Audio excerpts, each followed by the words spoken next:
আমার সংসারে আমি কিভাবে হিসাব করে বাজার করি, হিসাব করে চলি সেটা নিয়ে আজকের ভিডিও। আসসালামু আলাইকুম, সবাইকে কেমন আছেন সবাই? আলহামদুলিল্লাহ আমি অনেক বেশি ভালো আছি। আমার এই ভিডিওটা যে যেখান থেকে দেখতেছেন সবার জন্য রইল ভালোবাসা, শ্রদ্ধা এবং অনেক দোয়া। আপনারাও আমার জন্য এবং আমার পরিবারের জন্য দোয়া করবেন। তো ফ্রিজ খুলেই দেখি ফ্রিজে কোনো কাঁচা সবজি নেই, তো কী রান্না করব এটা চিন্তা করতে করতে ভাবলাম যে ফ্রিজে কচু আছে, আমি এটা ফ্রোজেন করে রেখে দিয়েছিলাম ভাপ দিয়ে সিদ্ধ করে। এরপর এই কচু দিয়ে তো আর হবে না, এরপরে দেখলাম যে ফ্রিজে 4টা ডিম আছে, তো ভাবলাম যে এই 4টা ডিম দিয়ে আমি আজকে ডিম ভুনা করব। পরে চিন্তা করলাম যে শুধু এই ডিম ভুনা দিয়ে তো হবে না, কারণ যেহেতু আমি সকালে একবারে রান্না করি, তো দুপুরে মানে খাওয়া দাওয়া আছে, আবার রাত্রে আবার আমার ছোটো একটা বেবি আছে, তো এক তরকারিতে তো কখনোই সম্ভব না। তার জন্য আমি মানে কচু আর 8 পিস একদম অল্প করেই নিয়েছি, আজকে ট্যাংরা মাছ রান্না করব। তো ফার্স্টে আমি রান্না করে নিতেছি, ডিম ভুনা করে নিব। তো ডিম ভুনা হলে কিন্তু সবার ঘরে কম বেশি মানে এটা সবাই অনেক পছন্দ করে। এটা আমার হাজব্যান্ডের পছন্দ, কিন্তু আমার মেয়ে তেমন এটা খেতে চায় না। তো ওদিকে কিন্তু পেঁয়াজটা সুন্দর করে ভাজতে দিয়ে আমি এদিকে চলে আসছি হলুদ লবণ মরিচ দিয়ে এই ট্যাংরা মাছগুলো মাখাতে। তো আমি ভিডিওর শেষে দেখাই দিব যে আমি লাস্টে দেখাই দিব যে কিভাবে আমি বাজার সদাই গোছায় রাখি বা কি কি বাজার করলাম সেটাই। এই মাছ বাজার কিন্তু আমি অনেক আগে করে রাখছিলাম। তো আমি অল্প পরিমাণে 8 পিস ট্যাংরা মাছ নিয়েছি, যেহেতু আমি অল্প অল্প করে 3 পদ রান্না করতেছি। তো আমার এইদিকে কিন্তু ডিম ভুনাটা একবারে শেষ। তো হিসাব করে না চললে দেখা যায় যে মাস শেষে অনেকটাই কষ্ট করতে হয়। আমি করি কি, মানে মাছ বাজার হোক বা মানে মাংসের যে বাজারটা সেগুলো আমি একসাথে করে রাখার চেষ্টা করি। যেমন আলু পেঁয়াজ এগুলো আমি একসাথে করে রাখার চেষ্টা করি। শুধু কাঁচা বাজার 2-1 দিন পর পর আনি, মানে ওইটা হাতে লাগালে থাকে বা বাসার নিচে নামলেই বা যখন আমার হাজব্যান্ড বাসায় আসে তখন নিয়ে আসতে পারে। আর কাঁচা বাজার এতগুলা করে রেখে আনাও সম্ভব না, কাঁচা বাজার নষ্ট হয়ে যায়। যার জন্য কাঁচা বাজারটা 2-1 দিন পর পরই করা হয়। তো এই দিকে কিন্তু আমি ট্যাংরা মাছগুলো রান্না করে নিব, খুব অল্প পরিমাণে নিছি যেহেতু আমরা 2 জন। তো এর জন্য আর হিসাব করে চললে দেখা গেছে মাস শেষে খুব মানে টানাটানি থেকে বাঁচা যায়। তো আমি 150 টাকা ট্যাংরা মাছ আনছিলাম, মানে 500 টাকা কেজি আসছিল। তো বলছিলাম যে 100 টাকার দিতে, তো উনি মিল করে 150 টাকার দিয়ে দিছে।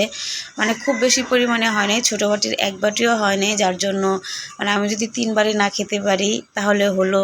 তো এখন আমি মানে আমার 2 নাম্বার রেসিপি সেইটা রান্না করতেছি। তো আগে তো ডিম ভুনা করে নিছি, ওই যে বললাম কাঁচা সবজি নাই, এর জন্য করলাম কি এখন আমি আম দিয়ে ট্যাংরা মাছের টক রান্না করব। তো এইটা আমি এর আগে কখনো রান্না করি নাই, এইবারই ফার্স্ট টাইম। কেমন হবে সেটা মানে খাওয়ার পরেই বলতে পারবো।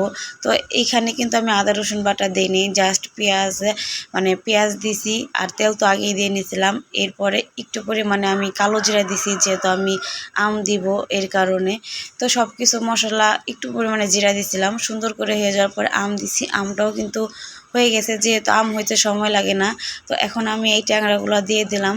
তো এখন আমি পানি দিয়ে দিব। আরেকটা কথা, আমি কিন্তু এখানে মানে যে চিনি দিছিলাম একটু ঝাল টক মিষ্টি হওয়ার জন্য। তো আমার তরকারিটা হয়ে গেছে, এখন আমি ধনিয়া পাতা দিয়ে দিলাম, অল্প পরিমাণে ধনিয়া পাতা দিছি। তো এখন লবণ লাগবে চেক করে দেখলাম, আমি লবণও দিয়ে দিব।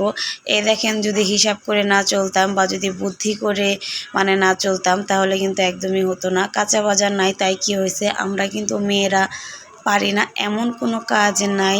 তো আমি কিন্তু 2টা মানে আইটেম অলরেডি করে ফেলছি। এরপরে এখন আমি কচুটা রান্না করব। তো এই কচুটা আমি সিদ্ধ করে ফ্রিজে রেখে দিছিলাম ফ্রোজেন করে, যখন আমার প্রয়োজন হবে তখন আমি অল্প অল্প করে বের করে খাবো। তো বাটিতে করে রেখে দিছিলাম। তো পেঁয়াজ কাঁচামরিচ আর রসুন, যেহেতু কচু রসুন না দিলে চলবেই না, এর জন্য আমি রসুনও দিয়ে দিছি। আর এখন আমি লবণ দিয়ে দিলাম। তো এটা সুন্দর করে এই এতটুকুই জাস্ট, মানে চিংড়ি মাছও দিতে চাইছিলাম, বড় চিংড়ি দেখে পরে কি মনে করে আর দিলাম না। তো এখন আমি সুন্দর করে একটু হলুদ আর একটু পরিমাণে মরিচ দিয়ে দিছি ঝাল ঝাল। এখন সুন্দর করে নেড়ে চেড়ে, এটা এখনও মানে বরফ এখনও খুলে নাই, তো আশা করতেছি যে বরফ খুলে যাবে। তো আমার কিন্তু এই দিকে বরফটাও অনেকই হয়ে গেছে।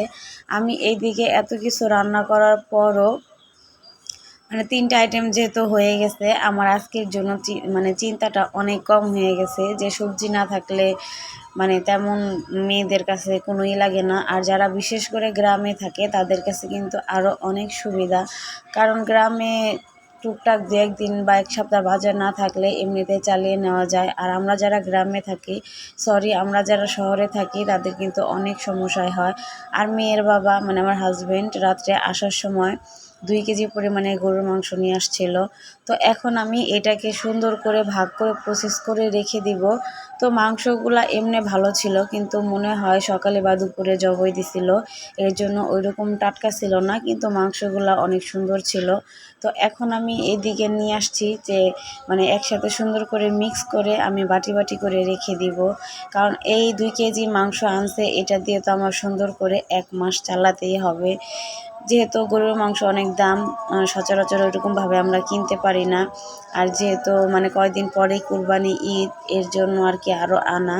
তো আমি সুন্দর করে বাটি ভরে ভরে রেখে দিতেছি, যেহেতু আমরা ২ জন, আমরা স্বামী স্ত্রী। আর গরুর মাংস এমনিতে একটু হার্ড হয়, বাচ্চারা খেতে পারে না। তো আমার মেয়ে ওইরকম গরুর মাংস খেতেও পারবে না। এইবার মাছ বাজার করা হয়েছিল, সেই ভিডিওটা দেখাবো এই ভিডিওর পরেই। তো মুরগি বাজার করা হয় নাই, তো এখন গরুর মাংস নিয়ে আসছে। তো এরকমভাবে সুন্দর করে আমি ৪ বাটি করে রেখে দিছি, আর একটু বেশি পরিমাণে রেখে দিব, মানে ঈদের জন্য। যদি ঈদের আগে আর না আনতে পারলো, দেখা গেছে ৮০০ টাকা কেজি করে আনছে হয়তো বা এই মাংসগুলা। তো এর জন্য এই বেশিটুকু আমি ঈদের জন্য রেখে দিলাম, আর এদিকে ৪ বাটি করে রেখে দিছি যে ঈদের আগে অল্প অল্প করে রান্না করব। এই ৪ বাটি ঈদের আগে খাওয়া হবে না, ৪ বাটি থেকেও কিছুটা থেকে যাবে, তারপরও আমি রেখে দিলাম বেশি করে, যে বলা যায় না তো। আর আমার হাজব্যান্ডের অনেক গরুর মাংস পছন্দ, আমারও পছন্দ, কিন্তু দাম বেশি হওয়ার কারণে আমরা যেহেতু মধ্যবিত্ত, এজন্য আমরা ওরকমভাবেই করতে পারি না। তো আমি এই বাটিটা একটু বেশি রাখছি, এরপরে একে একে আমি আরও ৪ বাটি সুন্দর করে রেখে দিছি। তো এখন আমি এইগুলাতে একটু পরিমাণে পানি দিয়ে দিব। পানি দিলে নাকি জিনিস টাটকা থাকে বা ভালো থাকে, ফ্রেশ থাকে, এটা আমার জানা নাই, আমি অনেকের ভিডিওতে দেখছি বা অনেকের কাছে শুনছি, যার জন্য ভাবলাম যে আমিও একটু পানি দিয়ে রাখি। আর একটু হিসাব করে চললে কিন্তু মাছটা অনেক সুন্দর মতন চলে যায়। এখানে ২ কেজি মাংস আমি চাইলেই ২ দিনে, ১ দিনে বা ৩ দিনে খেয়ে শেষ দিতে পারতাম, বলার কেউ ছিল না। কিন্তু ওই ২-৩ দিন খাওয়ার পরে এরপরে কি না খেয়ে থাকবো, খেতে মন চাইলে খেতে পারবো না, এর জন্য আমি এরকম সুন্দর করে হিসাব করে রাখছি। আর আমি যেহেতু গৃহিণী, বাহিরে কাজ করি না, বাসায় থাকি, আমার হাজব্যান্ডের উপরেই সংসারটা চলে, আমার হাজব্যান্ডের টাকার উপরেই সব কিছু ডিপেন্ড করে। এর জন্য একটু চেষ্টা করি খরচ যেভাবে কমানো যায় ঠিক সেভাবে কমানোর জন্য। আর সাথে আমার মেয়েও আমাকে হেল্প করতেছিল। মাশাআল্লাহ, আমার সব কাজে আমার মেয়ে আমাকে হেল্প করে। তো এইদিকে সব কিছু গোছানো শেষ হয়ে গেছে। আর এই ভিডিওটা মানে মাছ বাজার করছিলাম যেই দিনকার, সেই দিনকার ভিডিও। তো ওই দিন আর ভিডিও কোনো আপলোড করা হয় নাই, তো ভাবলাম যে এখানে সুন্দর করে আপলোড করে দেই। তো আমার ভিডিও যদি কারো ভালো লেগে থাকে অবশ্যই সাবস্ক্রাইব করবেন, লাইক দিবেন।